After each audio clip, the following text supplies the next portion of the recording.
Welcome, everyone. My name is Leah Van Wy, and I'm the Dean of the Faculty here at Brown University, and I have the pleasure of introducing our speakers and welcoming you today. Thank you all for actually making it all the way across the green and not getting stuck in a football game along the way.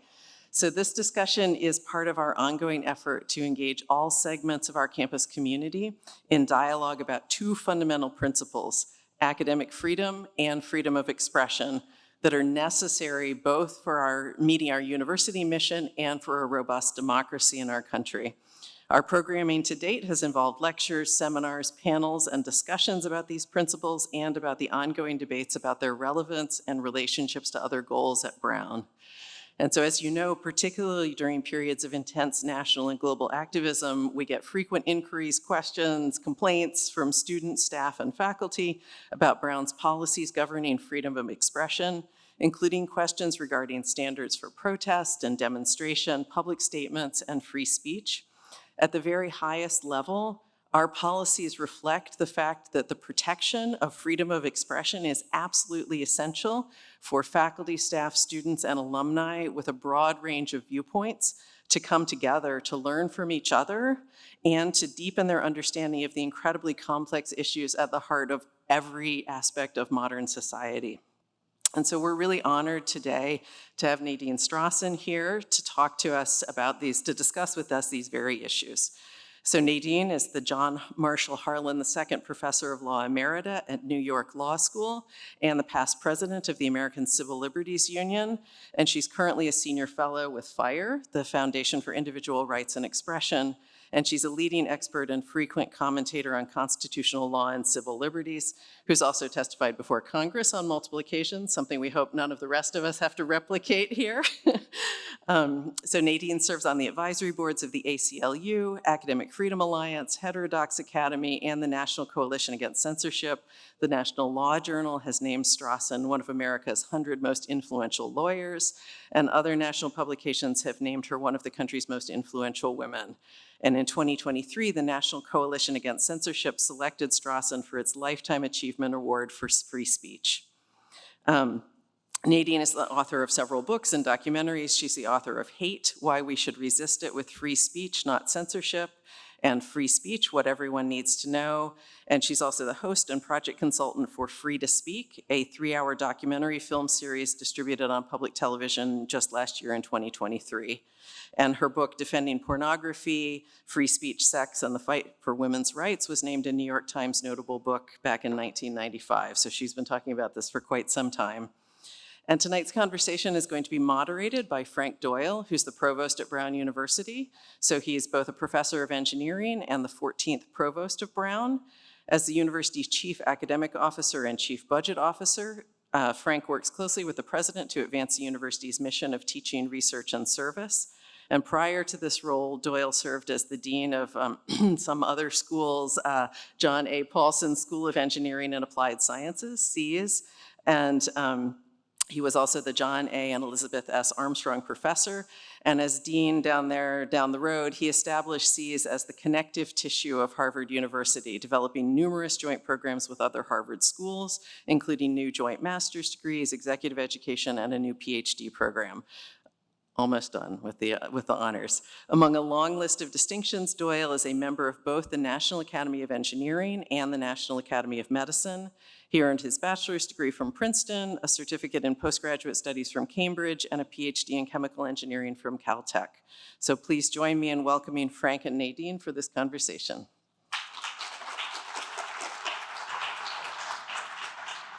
Thank you, Leah, for that very warm welcome. And Nadine, welcome back. I'm delighted to be back here. If I may say, I'm so honored that the president of the university is gracing us with her presence and resisting playing Frisbee and other pursuits. And the immediate predecessor of your current distinguished president, Chris Paxson, is somebody who has long been a free speech hero of mine. So I have that wonderful association with Brown University. If I may, when Ruth Simmons became president here, I believe in the year 2000, she was the first African-American president of any Ivy League university and the first female president of Brown.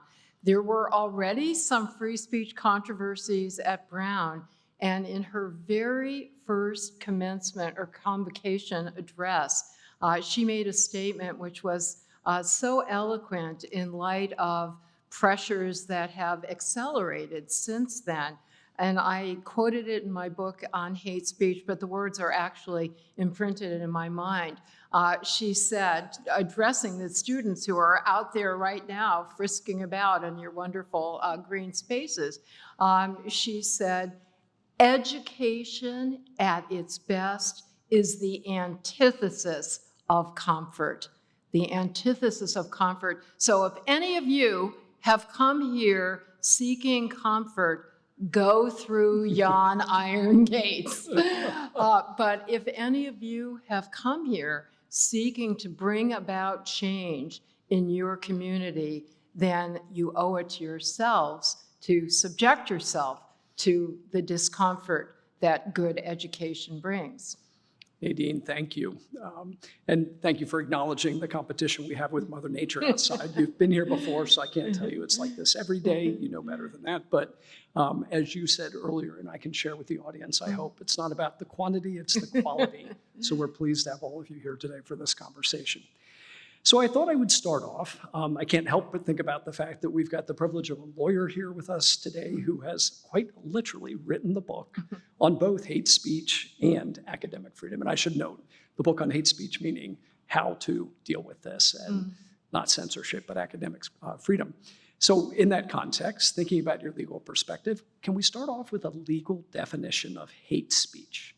Could you offer that for No, us? we cannot, Frank, because it is not a legally recognized concept, precisely because the Supreme Court has consistently refused to recognize a category of speech that is defined by its hateful content and said, therefore, it is not constitutionally protected. To the contrary, the Supreme Court has repeatedly, consistently, and essentially unanimously said that the answer to speech whose idea we hate is not to suppress it, but to answer it, to refute it, to use other strategies to try to counter its message. And by the way, one effective strategy might well be to ignore it.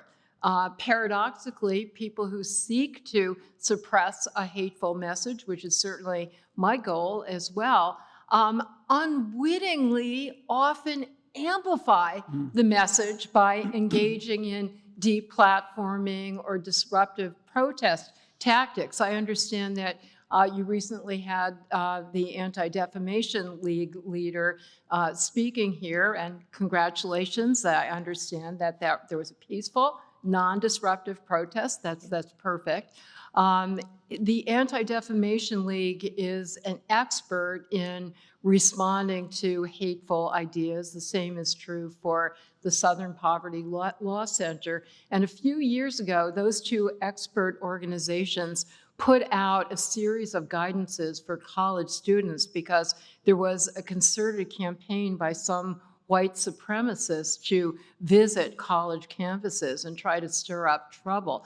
And the main advice that these two expert organizations, ADL and SPLC, had was to the students who were opposing the hate mongers, we understand that you will feel very tempted to engage in deplatforming tactics and disruptive protests, and that may feel very morally satisfying to you, but please beware that you are playing into the strategy of these groups. They are seeking the attention that is generated by protests. So the best thing you can do is to ignore them. Providing oxygen Yes. is not the right strategy. Absolutely agree. You used a turn of the phrase earlier, which I think the version I remember anyway, for the thought that we hate, can be attributed to Justice Oliver Wendell Holmes back in the 20s. Help us wrestle with the idea of why we should be defending freedom for those who have these thoughts that we hate. Absolutely. And let me share a personal story so you understand how deeply ingrained in my own experience is complete contempt for hateful and discriminatory ideas and a painful awareness of the unspeakable horrors that such ideas can inflict. My father is a Holocaust survivor who was born in Germany in 1922, and I'm very proud that my father, as a teenager, was active in anti-Hitler political movements. For that reason, and also for the reason that his mother was Jewish, as a teenager, he was imprisoned in the Buchenwald forced labor camp, where he almost died through the brutal conditions there. The Germans had a strategy, the Nazis had a strategy of literally working people to death. The motto was Zerstörung durch Arbeit, and forgive my horrible German accent, my father never wanted me to learn German, for reasons you can understand, but to destroy through work. And so just absolutely backbreaking labor in horrific conditions with malnutrition and starvation and disease. On top of that, they had a program of eugenocide in addition to genocide to make it impossible for undesirables to reproduce. My father being doubly undesirable as a political opponent as well as a half Jew, literally had an appointment to be sterilized. And one day before that appointment, Buchenwald was liberated by American armed forces. So I could not have more hatred and contempt for the Nazis. And people will often ask me, you know, isn't it hard for you as the daughter of a Holocaust survivor to defend freedom of speech for Nazis, as my organization, the ACLU, famously or infamously, depending on your perspective, did in the late 1970s when we defended free speech for Nazis, neo-Nazis to demonstrate in Skokie. And I have to tell you, Frank, it is not hard for me at all, because I remain, because my mind is open-minded, but so far, based on the evidence I've examined and the reflections in which I've engaged, I remain convinced that it is especially important for members of any minority group, including ethnic and religious and political and racial and other minority groups.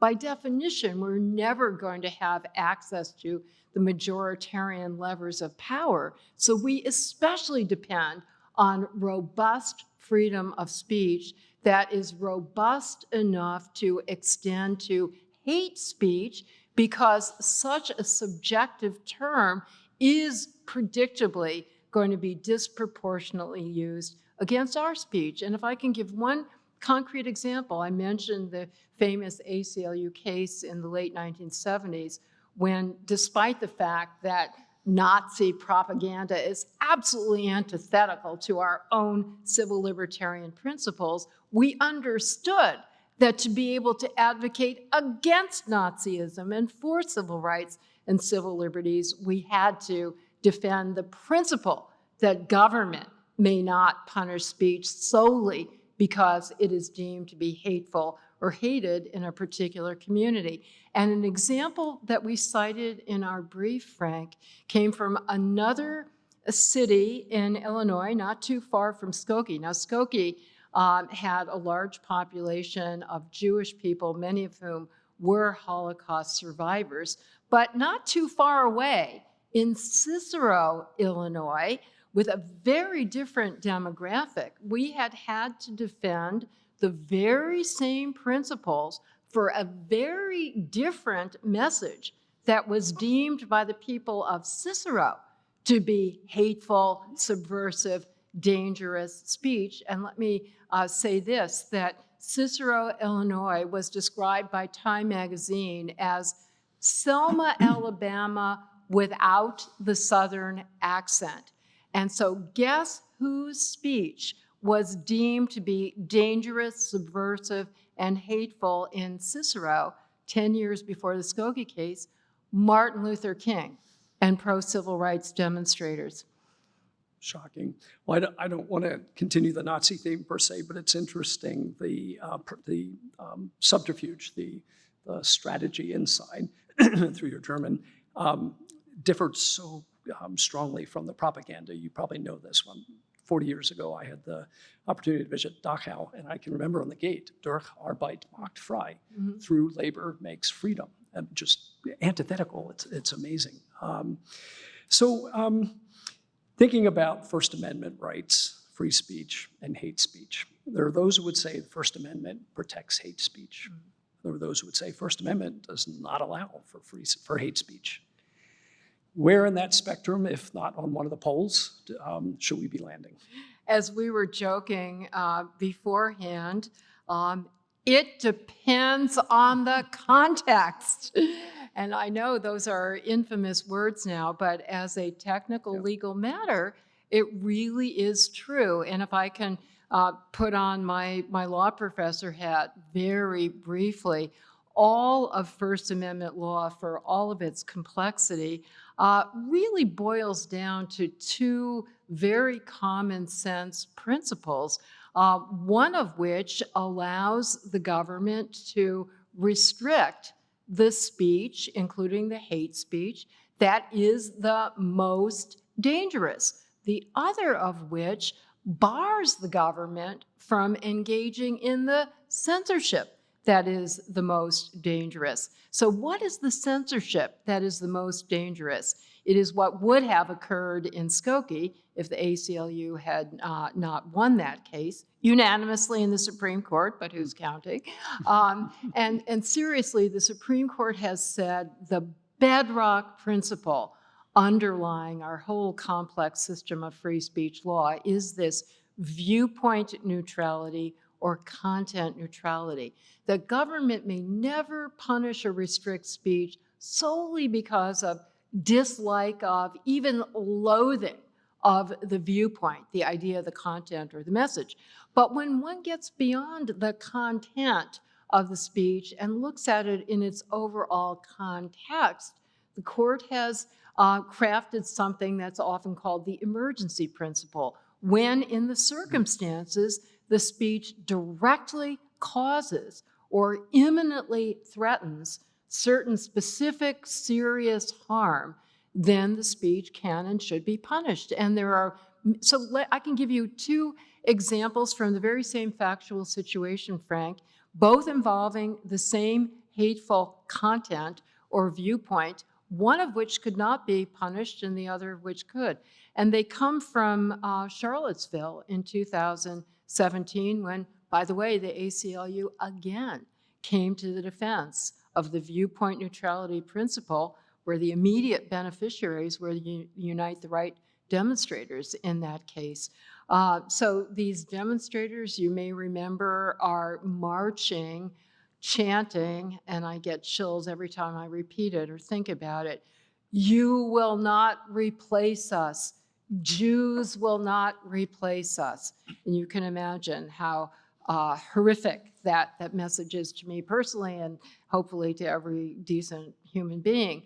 And yet we now know that the mere fact that it is a hateful, hated message is not enough to justify punishing it, and that's exactly what the court ruled, because there was no evidence. The chief of police from Charlottesville testified, "We've got the situation under control. There are no plans for violence, and even if there were plans for violence, we're so well prepared, we'll counteract that." Tragically, that turned out not to be the case. But anyway, on the night before the scheduled march, you may recall there were a group of counter-protesters that were ringed around the statue of Thomas Jefferson in the middle of campus at the University of Virginia. And not only were the Unite the Right demonstrators chanting those odious racist slogans, they were also doing so while marching en masse at menacingly close distance to the counter-protesters, brandishing lighted tiki torches. At that point, considered in that context, the expressive conduct satisfied the emergency principle. The Supreme Court has recognized several subcategories, one of which is called a true threat, to distinguish it from the looser way we use the word threat in everyday speech. When the speaker is directly addressing a particular individual or small group of individuals and intends to instill a reasonable fear on the part of the targeted person that they will be subject to attack. And interestingly enough, the speaker does not have to intend to actually carry out the violence or the attack, because the harm is done if you reasonably, objectively believe that you're going to be subject to attack. That results in your self-censorship, and it deters your freedom of movement. So some kind of clear and present danger, right? Yes. Violence you spoke of. So these are the things. That's the railing. Yeah. Exactly. So I want to ask you about another term of art, and that is something I've read in some of your work about, and that's the idea of counter speech, right? As a non-specialist, more speech is part of that. But help us define that term, understand that term, maybe a couple examples of what counter speech is. Yes, and this goes back to the very first Supreme Court opinion that clearly laid out the emergency principle. It happened to be in an opinion by Justice Louis Brandeis, who he wrote it essentially as a dissent, and 50 years later, in 1969, it was unanimously endorsed by the entire Supreme Court. And what he said was, the answer to evil counsels is good ones. But there are several misconceptions about the idea of counter speech, Frank, so I'm so glad you're giving me an opportunity to explain that it's a very fluid concept. It basically means anything we do exercising our own freedom of speech to counter the hateful idea, the hateful message. And what that consists of can vary enormously depending on the particular circumstances and your particular goal. So somewhat paradoxically, as I alluded to earlier, perhaps the most effective form of counter speech is silence. Walk away, to deny the oxygen. Another very important and unfortunate misconception about counter speech that I really want to preempt is it is not the responsibility of members of a targeted group that is subject to hate speech. I was going to ask you, Yeah. it feels like an unfair burden Yeah, to subject exactly. them to. And I don't know anybody who contends that it should be the burden of either the individual who's targeted or members of whatever the group is that is targeted. It is, in my view, the civic responsibility and human rights responsibility and free speech responsibility, not legally enforced by the government to be sure, but I consider it a moral and civic responsibility to constantly, affirmatively, proactively celebrate the pro-human rights values, and, not just wait to defensively respond to some hateful attack. That said, it is also true that many leaders of minority organizations and prominent individuals, including Barack Obama when he was president, would often encourage students and others who had not yet attained such positions of political power about what an empowering experience it is to respond yourself. You have no duty to do that, but that it can be a very positive experience, including the experience of ignoring and walking away. Basically, you are conveying to the person who is trying to undermine your sense of self-respect and your sense of confidence, you can't do that to me. I have my own sense of dignity, and I look down on you for having such benighted ideas. I don't feel less, positively about myself. A couple of years ago, there was, to me, an excellent book. It was a bestseller, so I guess a lot of people thought it was an excellent book, co-authored by Greg Lukianoff, a lawyer who is the CEO of FIRE, which we've already referred to, a free speech organization, and Jonathan Haidt, a very prominent social psychologist and expert on mental health, called The Coddling of the American Mind. And they argued against shielding students from hurtful, insulting speech, not at all because they minimize the potentially adverse impact of that speech, but purely from the, and not only because of free speech principles, but also as what we lawyers would call an independently sufficient reason for not shielding students from that kind of expression, is that you are doing so because you're hoping to benefit the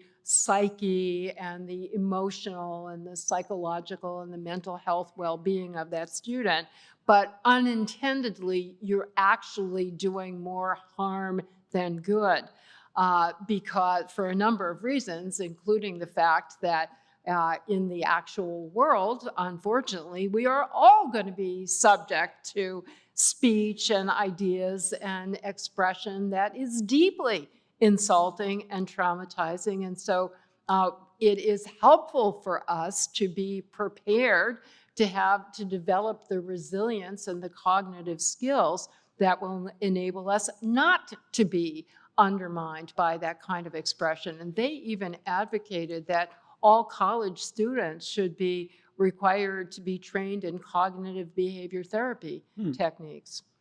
Fascinating. You know, as you were talking about President Obama, exactly as you were speaking, I was evoking a memory of what Michelle Obama said along these lines of, when they go low, we go high, right? And that's another way to think about counter speech and the power there. You invoked a principle earlier that the Supreme Court was speaking about, viewpoint neutrality. And as you know, a lot of campuses, including your alma mater, are grappling with this notion of adopting a neutrality principle, a position of institutional neutrality. Chicago famously did this. Now Harvard's looking at this. Many of us are all wrestling with this.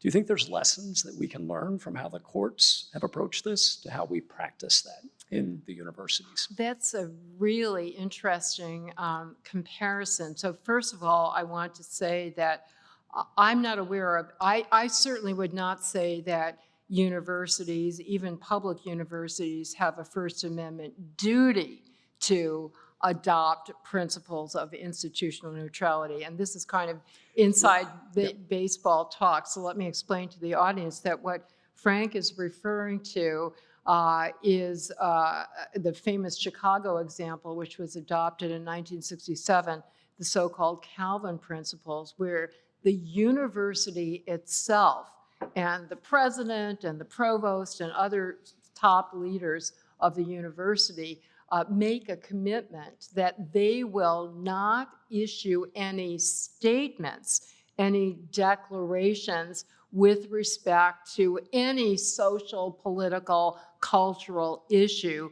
They will only address issues in that sphere that directly affect the university itself. So, for example, the state of Texas, there recently was a proposed legislation that would eliminate tenure for faculty members. That would be something that would directly affect the university's own mission. Right. And certainly university presidents and other leaders should address that.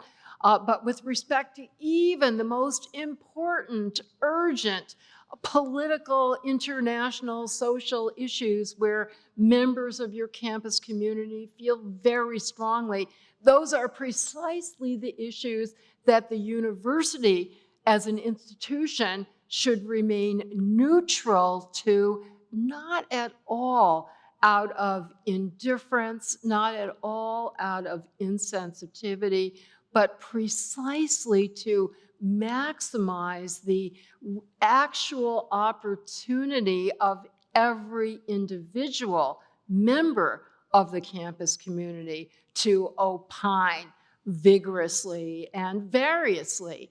Because the thought was, the rationale is that if somebody powerful and respected, such as President Paxton or the distinguished provost, opines on an issue, that it becomes much more difficult for a student or for an untenured faculty member, even a tenured faculty member, you still have power over us too, to freely express their views. So it's with a view toward maximizing academic freedom for members of the university community.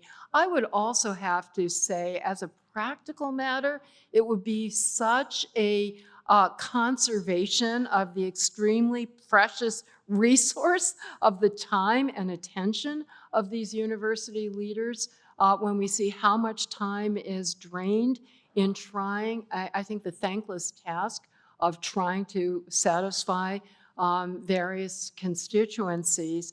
The very last line in the Calvin Committee report was that by adopting this institutional neutrality approach, the university is maximizing what its special, unique mission is as a truth-seeking institution, and that is far more important than being a second-rate politician. Fantastic. So I should have mentioned this when we first started talking, that we're really thrilled to bring legal expertise onto the campus to help us. We don't have a law school here, as you may know. And so as we try to navigate this terrain, we've often sought outside experts who bring a legal expertise that we don't have organically on the campus here. So we had another speaker a few weeks back, Sherilyn Eiffel, who you may know. She was a student of mine when I began my teaching career as the director of the Civil Rights Clinic at NYU Law School, and she was phenomenal even as a law student. She was phenomenal in her speech here, and I know President Paxton, myself, a few others were really captivated with an expression she used. She gave the Martin Luther King Jr. lecture here. And she talked about universities as the place to hold disagreement, the idea that we should protect this space for those contrary viewpoints, those opposing viewpoints to take place. How do you respond? I realize that you have this wonderful connection to her, but people have used the term safe spaces in a way that I think is completely diametrically the opposite. Agreed. But to me, a university should be and must be and has a unique opportunity and therefore responsibility to be a safe space for dispute and disagreement. I fully agree with the Woodward report that was done at Yale in the 1960s, which basically said that the function of a university is to question the unquestionable and to debate the undebatable. Absolutely. So you touched on this a little bit earlier, but I want to try to dig in a little deeper on this. So do universities have an obligation to bring controversial speakers in? Kind of building on this point we just talked about, why should we give a platform to somebody with potentially hateful, by at least let's say commonly understood principles, maybe not clear and present danger, but hateful perspectives? Do we have a responsibility to do that? Excellent question, Frank. And I have to answer a subsidiary question first, which is that private universities such as Brown have no First Amendment responsibilities whatsoever. So let's be very clear about that. But the vast majority, so for people who are not familiar with this principle, the First Amendment, along with most of the Constitution, directly binds only government entities such as public universities. But Brown, along with the vast majority of excellent private universities, has voluntarily chosen to adhere to the same kinds of free speech principles that you would be legally required to adhere to were you a state university. And you have no First Amendment or free speech responsibility to invite any speaker at all. It is a great privilege and honor to be selected to be a speaker here, but I could not sue you if you had not chosen to invite me. To the contrary, being afforded a platform at a university is a very selective process. And it is appropriate to take into account the content and the viewpoint and the message in a way that government would not be allowed to discriminate against somebody's speech, or Brown, for that matter, would not be allowed to discriminate against students who are speaking out on your green space there. They could voice whatever viewpoint they want. But when you choose to invite somebody to give a commencement address or to be part of a speaker series, you are going to be selective. Now, that said, there may well be legitimate, important, pedagogical, and educational reasons to bring a controversial speaker to campus. I remember many years ago, I was already ACLU president. There was a person named David Duke, who was a leader of the Ku Klux Klan, who was actually elected to office in Louisiana, and he was running a campaign for president. And there was a debate at a college in Colorado where the students were holding a forum about hate speech, and they invited somebody from a civil rights organization and somebody from the ACLU, and they invited David Duke. And that led to this huge firestorm of controversy. And I was brought out to defend their decision. Not that they had an obligation to do it, but given that this was a person who had political power, whose message, for better or worse, his message had traction among a significant segment of the public, I thought it was incredibly important for the students to hear his ideas and, more importantly, to have the opportunity to ask him questions, tough questions, and to raise counter arguments to his ideas. So building on that and thinking about your role as a fellow academic, as we anticipate programming of bringing in speakers who might, with good anticipation, have hateful content in their commentaries, their lectures, what are our responsibilities? What actions would you advocate we take to protect students that we know inevitably will be subject to mental distress, mental harm, mental health issues, potentially feeling discriminated against?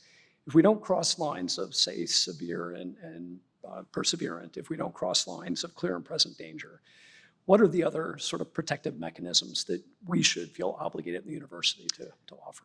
I keep hearing Ruth Simmons about this is an essential element of education, and that it is an education not only to thrive in a university community, but to thrive in a pluralistic democracy where we want you to have the self-confidence and the mental and educational and professional resources to be able not only not to suffer distress, but also to be able to counter those ideas in an effective way. And I say all of this, Frank, with the greatest empathy. I really mean empathy for how very, very painful expression can be. And I personally have had that experience when I decided to run for the ACLU presidency. I knew that I would be subject to a lot of hateful speech, and that it would be very difficult to deal with. And I did consult with mental health experts, counselors who gave me exercises and techniques and practice sessions. And I really, because I used to be very thin-skinned, and that is not a good way to approach such a position, a controversial position at the head of a controversial organization. And believe me, I'm not going to even quote some of the hate speech that I was subjected to, but one expression, I don't know if other people have heard it, many people who disparage the ACLU and various ethnic and religious minorities use the ugly racist epithet against us and call us blank loving, I'm not even going to use the euphemism, blank loving members of the ACLU.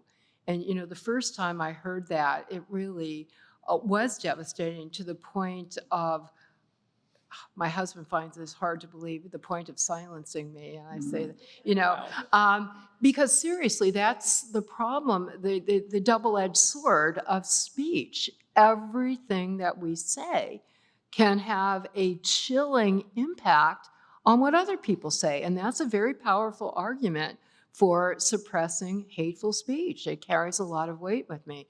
But ultimately, I believe that we are never going to be able to censor our way out of hateful ideas or hateful actions, and that we have to develop the cognitive abilities and the psychological strength and the articulateness and access to technology that will enable us to counter with ideas rather than suppression.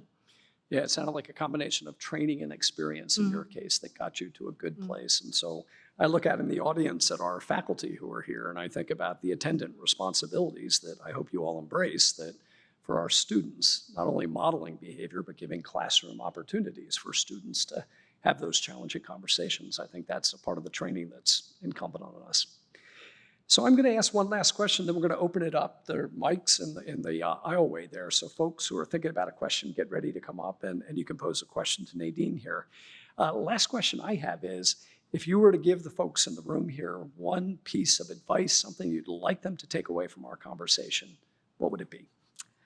That if you are ever tempted, which I assume you will all be tempted, to argue for the suppression of a particular idea or expression that you find uniquely loathsome, I want to share with you an insight that one of my friends had about the Skokie case, where not only was that the Nazi speech horrifically hated and unpopular, that's an understatement, in Skokie, Illinois, but even among ACLU members, people who felt so strongly about strongly protecting free speech that they forked over their $20 to become card-carrying members, and that is an advertisement because it's still only $20.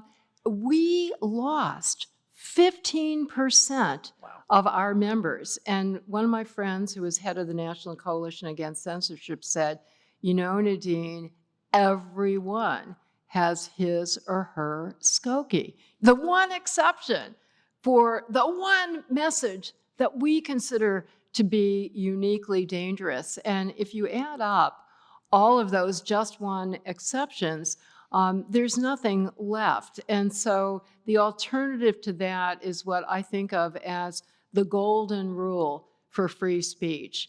If you want to have freedom for the speech that you love, then you must defend freedom for the speech that you loathe. Yeah, fair point, fair point. Okay, we're going to open it up for folks in the audience here. If you have a question, come on up to the microphone. We have one on each side of the room. If you would introduce yourself, say who you are, what your background here, either at Brown or in the community is. Hi, Nadine. I'm Tim Edgar. I'm a professor of the practice of computer science, and I also am affiliated with the Watson Institute. And I used to work for Nadine's organization for several years. I wonder if you could comment a little bit on the issue of the heckler's veto. This is an issue that comes up a lot in university contexts of speakers being shouted down. Why is that? You know, how do you deal with people who say, well, that's my free speech, that's counter speech. You told me to counter speech and now I'm doing it. And kind of related to that is the other sort of justification, if you will, for heckling, which might be, you're privileged, you're up there on the stage, we're all sitting here supposed to listen to you, and I'm trying to equalize it by bringing my counter speech. Can you talk a little bit about those? This is another great example, Tim, of how common sense the free speech rules are. And another phrase that we lawyers often use is that there is a delicate balance. Yes, you may engage, and I would strongly, strongly defend your free speech right to engage in non-disruptive, peaceful protest. But when the protest becomes disruptive or violent, it not only is not an exercise of protected speech, it is violating the free speech rights of others, not only the speaker, but also audience members. And it's very important to understand that freedom of speech is not only the right of speakers to convey information and ideas, but also of audience members to hear information and ideas. And the concept of heckler's veto, as Tim, you're a historian, so you know this, but that arose, as did so many of our core free speech principles, in the crucible of the civil rights movement, because censorship was the main tool that was used to try to suppress opposition to Jim Crow and advocacy of civil rights.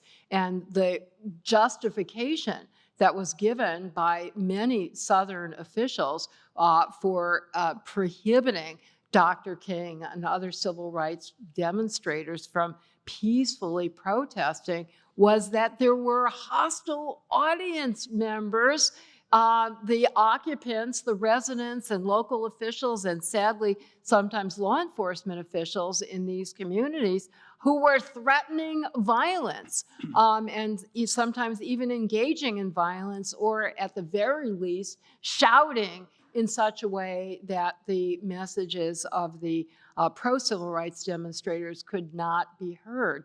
And the rationale that was given and upheld by a number of state Supreme Courts throughout the South was, well, you know, we want to prevent violence, and so therefore we have to shut down these demonstrations because they're going to lead to violence from the counter demonstrators. And the Supreme Court adopted the term heckler's veto to overturn those decisions and to reject those arguments.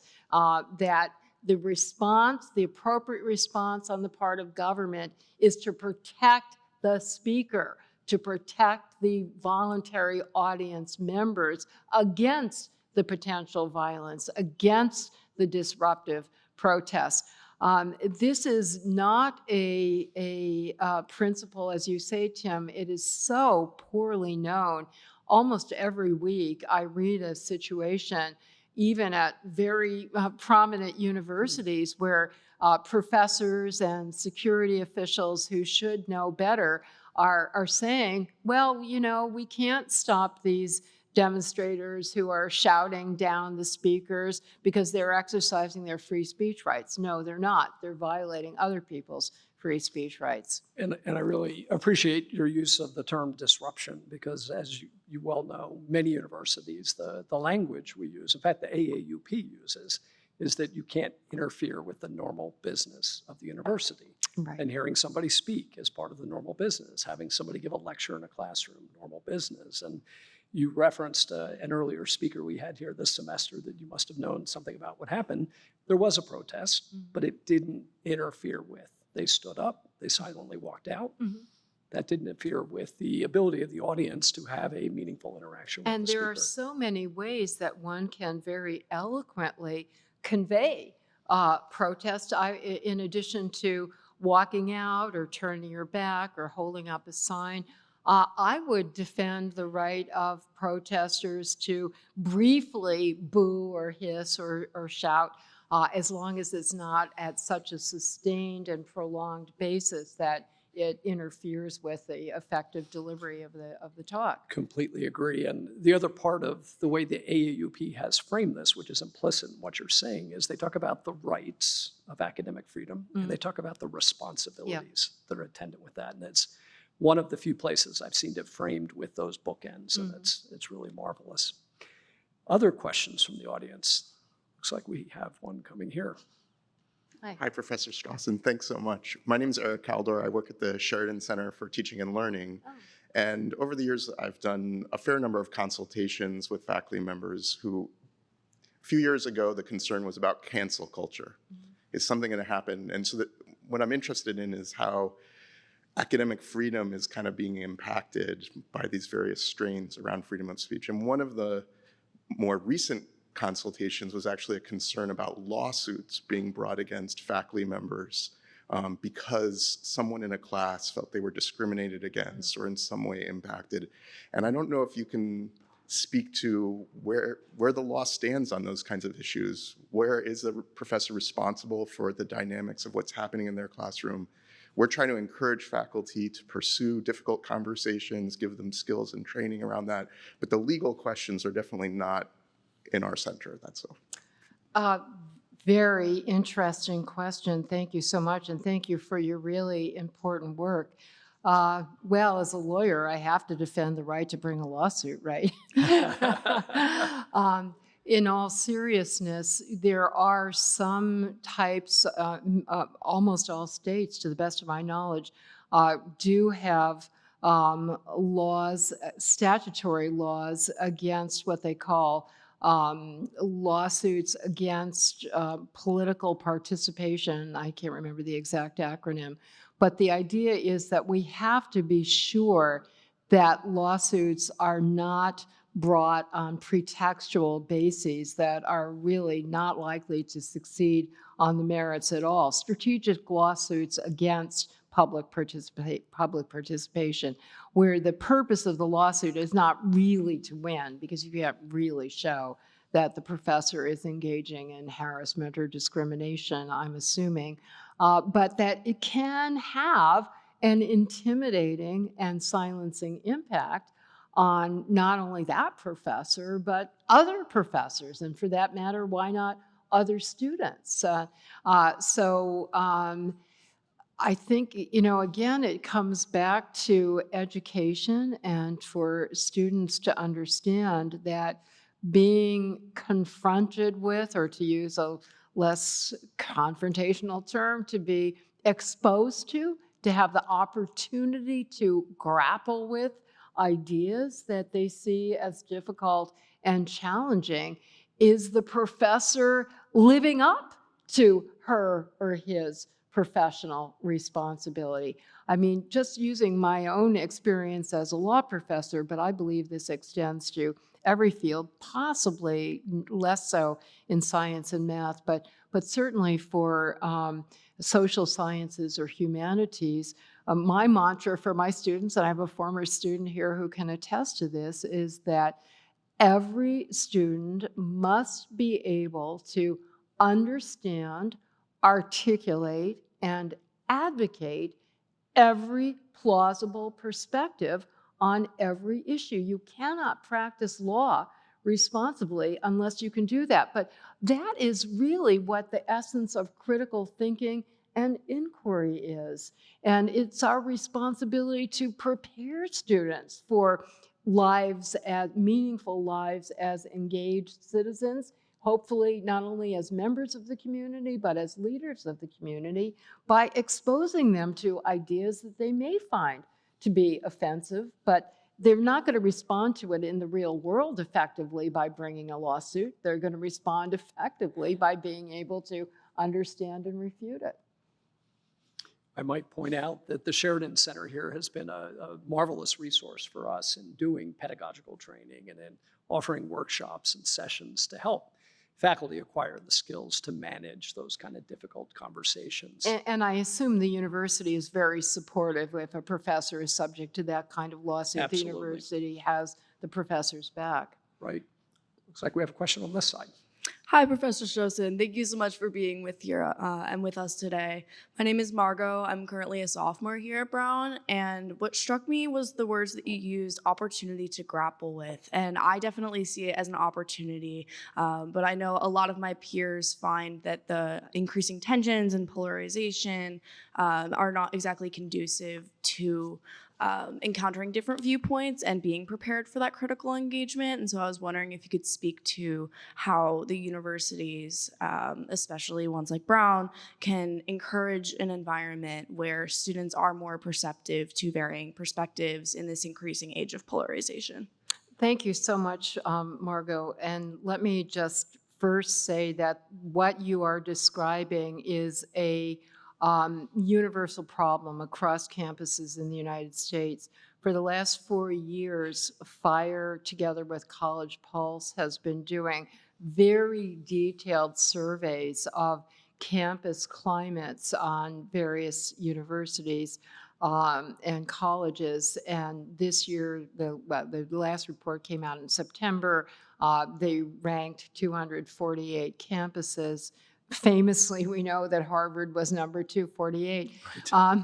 But you know, in addition to looking at the policies that the universities followed and administrative actions that the university took, and whether there was any retaliation or threatened retaliation against faculty or students for making controversial statements, whether deplatforming, one of the constituent elements was a very detailed survey by students. And sadly, for all of the differences between numbers 1 and number 248 on all of the other vectors, the conclusion of that survey, of that report, was on the factor of whether students feel comfortable expressing views on certain sensitive topics. The difference between number 1 and number 248 was negligible. That even on campuses that have the best policies, the strongest pro-free speech administration, the greatest resources such as you have here for training, what is making students silent is fear of other students. And very sadly, this report showed that 50% of students on every campus surveyed say that they cannot have a frank and candid conversation, not only in class, but even with other students about a whole range of important issues. Issue number 1, where most students say they cannot have a frank and candid conversation, abortion. Think of how important that issue is now. Yep. And number 2, interestingly enough, was gun control and gun policy. Police practices, immigration, anything to do with race, anything to do with gender. So I hate to bounce the question back to you, but the solution for that problem is not going to come from people like me or any of us older folks. It's got to come from the peer culture itself, and their psychological surveys, the social psychological studies show that we humans are so subject to peer pressure. That's the bad news, but the good news is that all it really takes is one nonconformist, one person who dares to speak up can have an amazingly galvanizing impact, making it much easier for others. And so I'm very encouraged by organic developments that I see coming from students on campuses. I was told that your campus is one of a number I've heard of where students have formed a debate union, for example, precisely to encourage at least a safe space on campus for debating controversial issues. Others campuses, students have started free speech groups or discussion across differences groups. I might offer an additional perspective here. I've noticed sort of empirically this question of peer pressure, whether we think of the students or the faculty, frankly. I've noticed that in the context of scale, small groups are much more likely to invoke that dialogue, that exchange. But there seems to be a critical mass on size where suddenly one side feels like they can't speak out, they're self-censoring, they're not contributing. Is that something you've witnessed or seen? I have seen it. I'm not, and I think there are logical reasons for that, because maybe the smaller the group, the more you are able to develop individualized, holistic senses of the other person as an individual. You're not just lumping them into a category, bad or good, based on what they say on a particular issue, but you see them as a full-fledged person, and even if you disagree on one issue, you know that you agree on other issues, you know they're basically a good person, you can develop a sense of trust. And so I think that probably is a useful way to start. Interesting. If I can mention one other technique, and I see a downside to it as well, but Harvard Law School implemented under the leadership of its former dean, who has become the new acting provost of Harvard University, very committed to academic freedom. And he implemented a policy of what are called Chatham House rules in the classroom, that what is said in the classroom stays in the classroom, very strong norms, and also practical steps, including the students have to put aside their cell phones so they can't, no recording of what's going on. Fascinating. Got another question over here. Nadine, hello. I'm coming from Washington University as a second-year doctoral student, and it's a pleasure to be here on Brown's campus. And I think you might know where I'm going with this, Nadine, but I'm going to ask you the same question I asked you 4.5 years ago when you came to my school at WashU. And it's a kind of a long-winded question, so I have it pulled up here. But I was born in Kingston, Jamaica to a poor family and left at Maxfield Park Orphanage when I was just a few days old. And now I live in the US, and I've returned to Jamaica many times, and their motto is out of many, one people. Jamaicans are a mix of descendants of African slaves, Chinese, Spanish, and Europeans. There is no racial or religious discrimination. If someone is poor, what they say has less influence, and if one is rich, they are heard more, and what they say has more influence. There is obvious discrimination based on economic status. What is your take on this issue, and what can be done to give those who have lower economic status a stronger voice to be heard? This is, if I can comment, this is Lexi Hansen, whom I first had the honor of meeting when she had just begun her undergraduate career, which has now been very successfully concluded at Washington University in St. Louis, where my book on hate speech had been chosen as the common read for all incoming students. And I requested, when I was asked to come out and deliver the convocation address for that reason at the opening of the new academic year, and I made my customary request that the presentation be in the form of an interview with a distinguished member leader of the campus. But I also had the idea that it would be nice if a few of the new students who had read the book, were being required to read the book, would also ask questions. And Lexi was one of those students who asked that question, and we've become friends and remained friends with her parents as well. So thank you. I think it's a really important issue, and I have to say that my views about free speech have become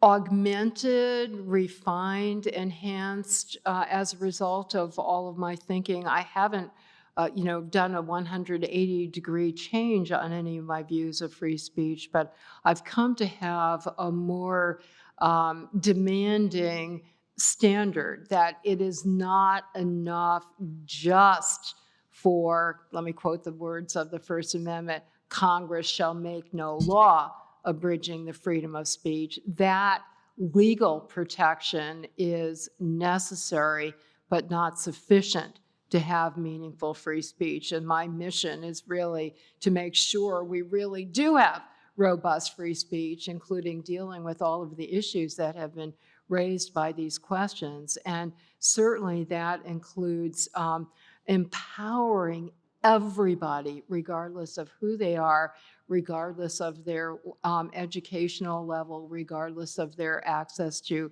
economic resources or not. We really, as people who are committed to not only free speech, but to equality and democracy. I mean, the whole panoply of values of, liberty and justice for all, as the saying goes. We have to make sure that everybody has the technological and educational and psychological resources to be able to actually equally and robustly contribute to the community discussion. Fantastic. Well, I imagine some minds are turning to maybe, oh, no, we have a run on the mic. This is great. Lots of questions percolating up here, please. Yes, good afternoon, Professor. Thank you. I enjoyed your comments very much. I've heard 2 or 3 times now you mentioned the name of Harvard, and it strikes me that it must be doing pretty well, and one day maybe it'll be up on the level of Brown. I don't have any connection at all to Brown other than about 6 decades ago when I took the train out to New England. I stumbled up this hill and I thought it was pretty nice. And so they were careless enough that a year later they let me in. But my question is this, and I think it's a little sensitive, but in all these years, I've never been disappointed with the notion that I was lucky enough to get into an Ivy League school, much less this one, until a couple months ago. And it struck me that if Brown's president or its provost had found herself or himself before the congressional committee where Harvard's president Claudine Gay found herself, is it possible that the movers and shakers at Brown or Dartmouth or Cornell would have done what appears Harvard did in its treatment and abuse of President Claudine Gay? Oh, so you think that she was unfairly treated, and I'm not an expert on that at all. In other words, I haven't looked at in depth at the plagiarism charges or the extent to which, and so if you have a particular reason for that conclusion, I would be happy to hear it. But obviously the reasons that were given had to do with the adverse, well, I guess the reason that was given officially was concern that she herself gave for stepping down. I read the letter of resignation, that she decided that her continued presence was having a negative impact on the university that she cherished. Which seems to me to be a very responsible position to take. Now, if the suggestion is that she was effectively forced out for pretextual reasons, that would be very disturbing. And there is an aspect of, so I can tell you what the principles are. I'm not an expert on the facts here. Academic freedom consists of not only the right of every individual member of the academic community to freely discuss and debate and inquire, as I referred to earlier when we were talking about the Calvin principles, but it's also a principle of institutional autonomy vis-a-vis the government. And I am very concerned, again, as a matter of principle, I'm not an expert on the particular facts here, but there is something quite ominous about Congress calling in presidents and other leaders of universities and subjecting them to interrogation and attempts at embarrassment, and also subpoenaing documents, as has happened now, and bringing lawsuits against the universities. Again,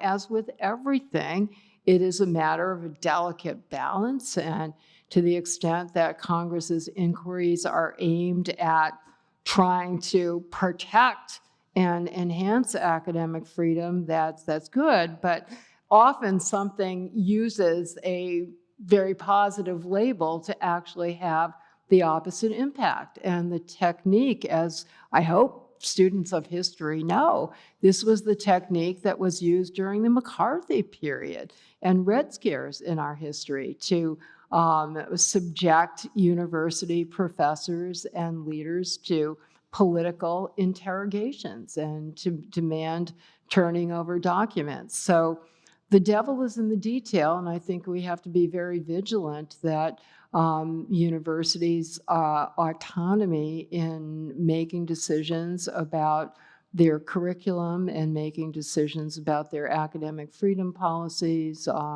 the composition of their communities. These are the pillars of institutional autonomy that our elected officials, and this is a nonpartisan comment, it doesn't matter whether it's Republicans or Democrats, that there should be a certain independence from and autonomy from the political process.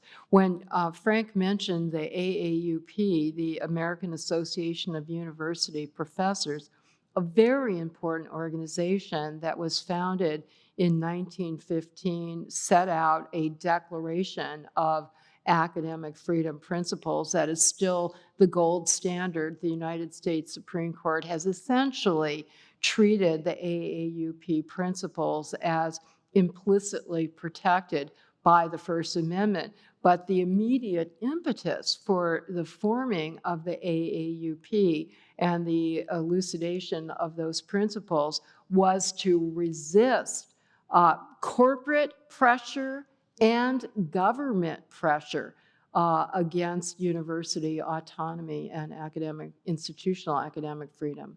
So thank you for raising that concern. Great, thank you. President Paxson. You just said my name. I don't have to say it. I'm going to two questions, if you don't mind. One is Title VI. We do have a legal obligation to protect students from harassing, discriminatory behavior that crosses the line that makes them unable to fully access educational benefits. So I know it all depends on context in any one instance, but how do you think about where we draw that line? Second point is we may decide we can't suppress hateful speech, but we do like to cultivate a campus where people are respectful and kind. And can we do that in a way that doesn't verge into self-censorship? Two great questions, President Paxson. Thank you so much.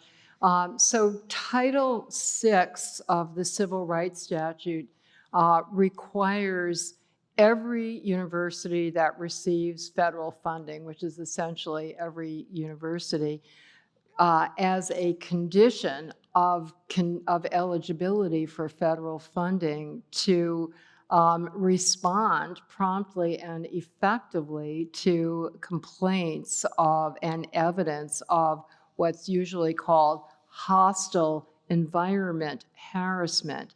And the definition of hostile environment harassment, kind of consistent with what the term would suggest, is when there is a pattern of conduct. So it's usually not an isolated incident, a pattern of conduct, including expressive conduct, that is so severe and pervasive and objectively offensive that it violates or interferes with or undermines an equal educational opportunity.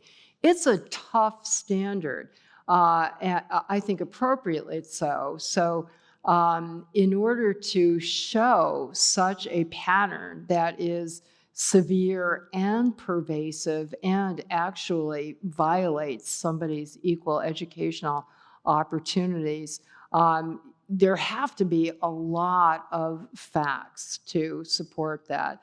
I've read some of the complaints that have made that allegation. The Department of Education Office of Civil Rights has filed such a complaint against Harvard, against Columbia, a number of, I've read those two complaints, and both of them were like 88 pages long with literally hundreds of allegations. And even if those allegations were proven in a court of law, the university's obligation is that it may not be deliberately indifferent. So the university it's not held to a strict liability standard. It has to take reasonable and prompt steps. It can't ignore the situation.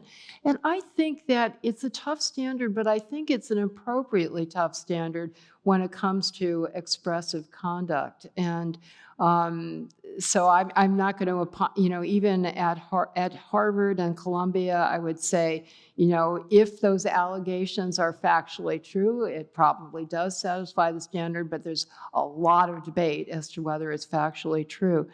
As to the compatibility of civility and free speech, yes, yes, yes.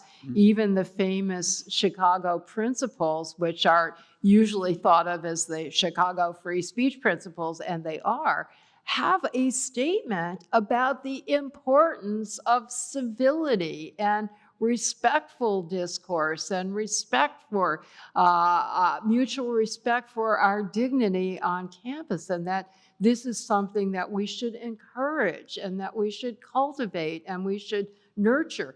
And again, using myself as an example, I set a rule for my classroom, which is a viewpoint neutral rule, but it's not a content neutral rule. It is that you must express your opinion, and you can express any opinion that you want as long as it's supported by appropriate authority, right? It can't just be conclusory or ad hominem, but you must use professionally appropriate language, such as would be appropriate in a court of law or another professional setting. And to me, that would be completely appropriate for us to set as norms of discourse, civil discourse in our classrooms. But it does not translate into self-censoring from an idea that may be perceived or processed as incivil. We have to be very, very careful about that, because we do hear complaints from students, from others saying, oh, but that idea is insulting. Well, it's not expressed in the verbal rhetoric of an insult. And so that does not violate this standard of civility. Over to this side. So I was very interested in the study you cited about 248 campuses in terms of discourse, student discourse. And it made me question why there's so much fear about debate and about free speech now and expressing ideas. I went to Brown, and when I was here, people would argue about everything. And individual students didn't feel they were defined by the arguments and the discussions they had. And I wanted to ask, in terms of your research and what you're familiar with as an academic, if you have an explanation for why there's so much fear and why there seems to be so much emotion in terms of engagement now, as opposed to debate and articulation that's analytical, rather than emotional in terms of its framework. And if any of this do you feel connects to people's desire for belonging, tribal identity, fear of loneliness, a lot of the dynamics that have happened because of the changes in society recently that we've gone through because of trauma? Because it's just quite shocking to me that people are afraid to engage with each other openly. It seems anti-intellectual to me. I think you've cited several factors. I mean, it's a very complex phenomenon, as is all human behavior and all social behavior. And you've cited factors that those who have studied and thought about it have cited. In the coddling of the American mind, which I already referred to, other factors that are cited are what they call safetyism and an increasing parenting culture that is very protective of children. There are many positive factors here. The anti-bullying and anti-harassment education that has become very predominant. And I always like to, as an activist, you have to be an optimist. So this is a glass half full.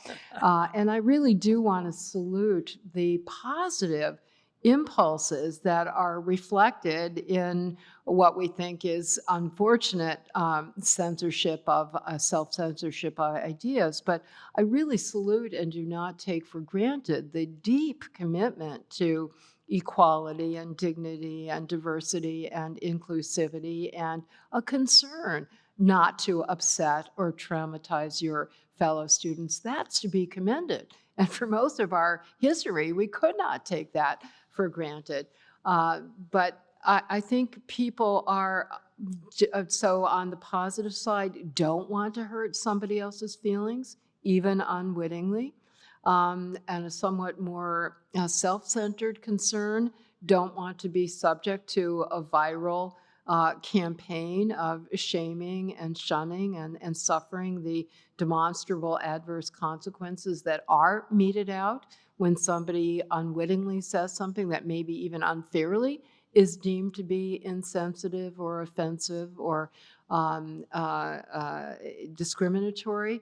And the fear, unfortunately, is rational because surveys show that many people say that they would discriminate against, deny a job to, or urge the firing of, or deny a research grant to, or not hire, I'm using university examples here, not hire as a research assistant somebody who said something that they deem to be offensive. The more recent book in following the coddling of the American mind is called The Canceling of the American Mind. It came out last year.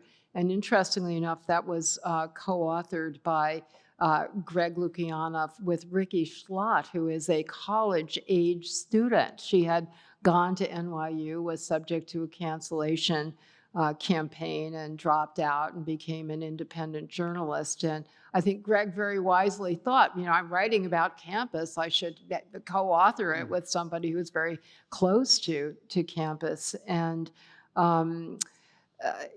one of the things that I found encouraging in that book is that the generation that is the most opposed to canceling, and despite all of the wonderful sensitivity, is the generation that is currently undergraduates, because they have been subject to those enormous pressures and they have seen the harm that it does to their peers and that it does to themselves.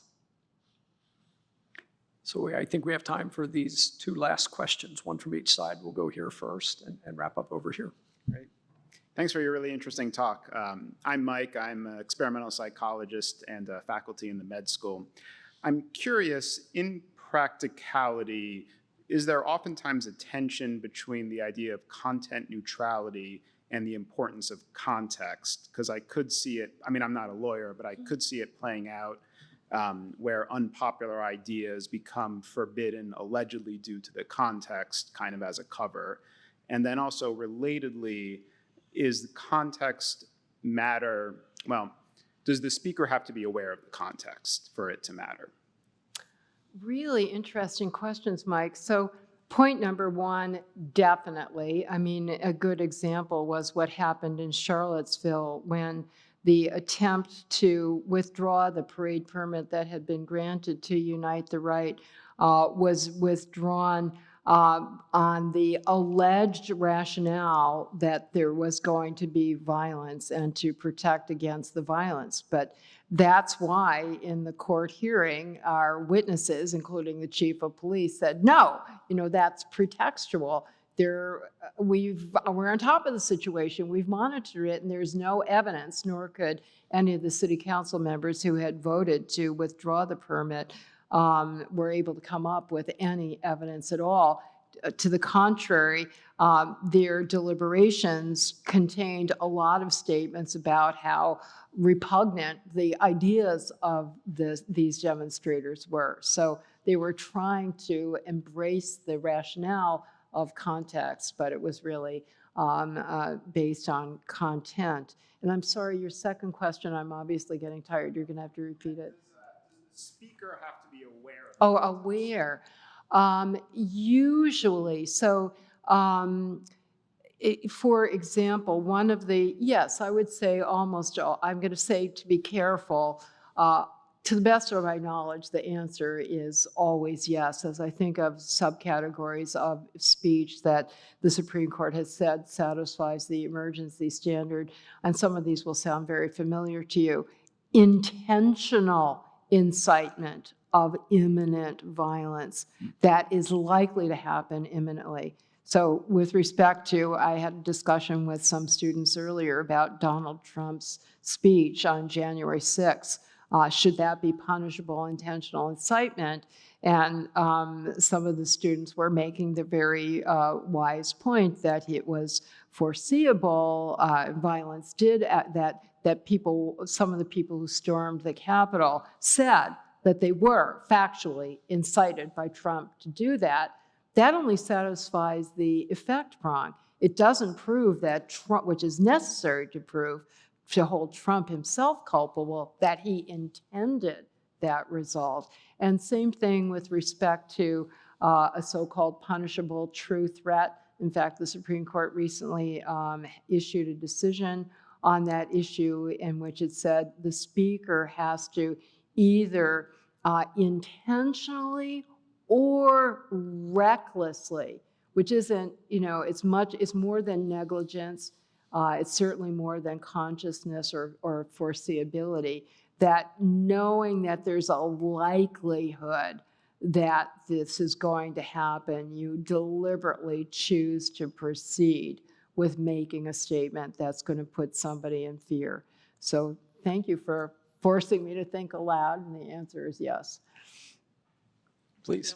Hi, Professor Strossen. Thank you so much. I'm Tali. We met earlier. I'm a Yes. sophomore at Brown. I study linguistics. And I'm wondering, so you've talked about how, to fight kind of polarization in these things, it is our job as students to be brave. But from the university standpoint, from a sort of more structuralist standpoint, what should the university do, right? Like I think about the professors that are employed here and the viewpoints that I'm exposed to.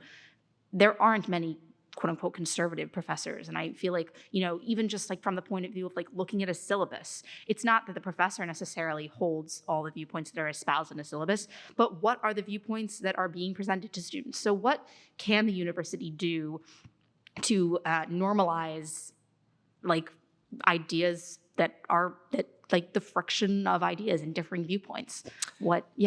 That's the really great question. And the impetus for the foundation of an organization called Heterodox Academy, which I think is probably about 7 or 8 years old. Oh, by the way, how can I be here without saluting the very first president of Heterodox Academy, John Tomasi, who of course was a very distinguished member of your faculty and who speaks so lovingly and respectfully of Brown. I know it was painful for him to leave, but he thought that Heterodox Academy was so important that he could take his leave. Anyway, that organization was founded by the initial founder was Jonathan Haidt, whom I've referred to before, social psychologist at NYU. He and a number of other social scientists did some research that showed that the credibility and accuracy of research results was undermined by the absence of intellectual pluralism or heterodoxy, that the rigorous cross-examination and investigation and redoubling of the analysis just did not occur when people shared the same ideology. And just from the perspective of the truth-seeking mission of the university, not only in research, but also in teaching, as you're alluding to, there is an irreplaceable value in having multiple perspectives, multiple points of view. And of course, each one of us as an individual professor or student has to do our utmost within our human limitations to try to expose ourselves and our students to different points of view. But it becomes much easier to do that if we have colleagues who do have different points of view and are better situated, I think, to point us toward other sources that we should be reading, that we should be exposing our students to. How do you arrive at that result? I'm very, very skeptical. I'll try to remain open-minded, but skeptical about some proposals that have been made for so-called affirmative action for conservatives.